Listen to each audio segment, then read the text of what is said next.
explanation. I would ask you to be brief, but we know how that goes. Are you ready? Sure. New year, new me. Here we go. New year, new you. 11 minutes from now, we'll figure out what the answer is. Are all of the DoD drawings that have distribution statements B through F automatically considered CUI and fall under CMMC guidelines? Somewhere, our client thought he read that if DoD sends the drawing and it's not marked CUI, it should not be considered CUI, even with distribution statements B through F. Okay, well, first of all, I really enjoy this question from a structure standpoint because it asked the question first and then gave the background information rather than giving a long story and then asking a question. So kudos for that. That is a great way to ask a question. Okay, so to the question, are all drawings marked with distribution statement B through F automatically considered CUI?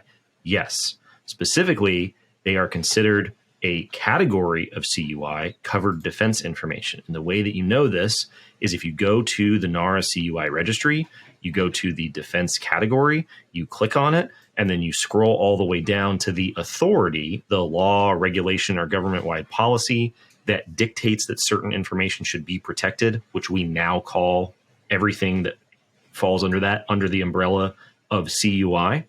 The authority that drives that, that marking is DODI 5230-24, which is the DoD instruction that governs distribution statement markings on information. Distribution statement A is what people are probably most familiar with. That's the one that says cleared for public release.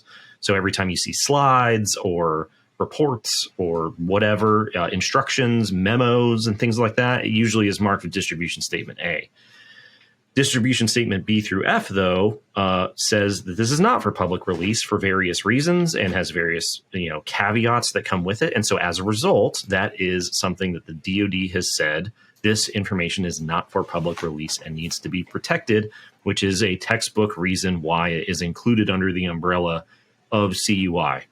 So everybody should look for DODI 5230-24, which we will link to.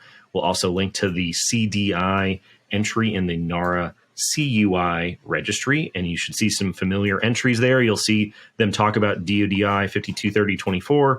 You'll see them talk about DFARS 7012, so on and so forth. This is where everything stems from.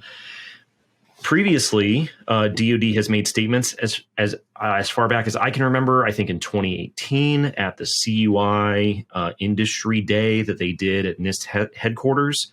In the DoD's opinion, right, their marking with distribution statements B through F has been occurring since the 80s. And so it is a CUI marking by another name, right? Effectively, that's how they had been marking information all along. The DoD instruction information that is included in the marking itself on the distribution statement box that's stamped on the information tells you that it isn't for public release and that it needs to be protected. The CUI program came along long after they had already established this system of marking information with distribution statement B through F. So if they have to update the headers to say CUI, doesn't matter, right? In their opinion, if it's marked with distribution statements, it is covered defense information, another name for CUI from the DoD. So yes, it is CUI. That is the easiest way to know if you have CUI, is not to go look for stuff that's marked in accordance with CUI marking guidelines, because a lot of DoD programs haven't started rolling that out yet. Although we'll get to a story about that a little later. Is to look for distribution statements. And if you have anything with distribution statements B through F, you have marked CUI in the eyes of the DoD. Now, as always, talk to your customer, right? Talk to the government, talk to your prime, talk to whoever is sending you this information. We are not lawyers. We don't pretend to be lawyers, right? This is something that you need to have a very careful and in-depth conversation with your customers, but it's easy enough to read for yourself. And just on that note, CS2 Huntsville is coming up early next month, and the great and powerful Ryan Bonner of DefCert, friend of the show, is giving a very in-depth explanation of how to read the CUI registry, how to find the corresponding authorities for CUI categories, and how to determine for yourself whether you are hot or cold when it comes to having CUI or not. So he definitely does the best treatment of this material that I've seen. So people should definitely check out the agenda for CS2 Huntsville, which we'll link below. So yes, the short answer is yes, you have CUI. You need to talk to your customer. You need to read DODI 523024 yesterday.